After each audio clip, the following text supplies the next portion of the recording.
A question that I get asked frequently during one-on-one coaching sessions I do with clients is how working with co-writers works in the context of licensing and collecting performance royalties. I don't think I've ever properly addressed this issue in my newsletter. If I have, it was a long time ago, and I've completely forgotten about it at this point. In any event, this video is going to address how to work with co-writers in the context of the music licensing business. There are a few different scenarios when it comes to working with co-writers as it relates to registering titles and collecting performance royalties. The first question that often arises with writers is how they should split any money earned with co-writers. You can essentially split money earned any way you and your co-writer agree to. However, it's common practice in most co-writing situations to simply split any money earned 50-50. It's sometimes hard to quantify exactly who contributed what percentage of a song versus another when it comes to working with co-writers.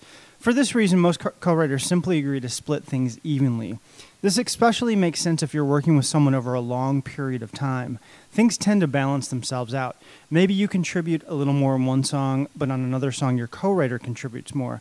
The bottom line is you can split things up however you both agree to, but it's much simpler to simply divide things down the middle. When it comes to registering titles and collecting money with co-writers, there are three different scenarios.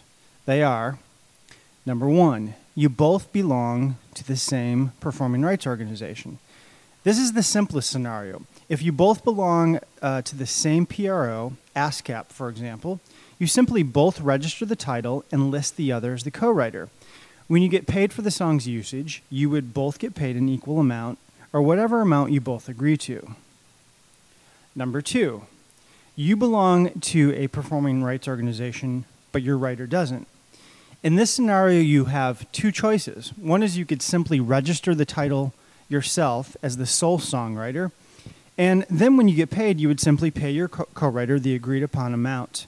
The alternative, and I think the better option, would be to list the co-writer and then have the co-writer join the same performing rights organization as you. This way things are taken care of on the front end and there's no questions about money later, which is always a good thing. Number three, the third scenario, you belong to one performing rights organization and your co-writer belongs to another. In this scenario, you would register the song with your performing rights organization, listing your co-writer and their percentage, and your co-writer would do the exact same thing with their performing rights organization. In this scenario, you would both receive separate checks from your separate performing rights organizations for the song's usage. Usually the checks are very close in dollar amount.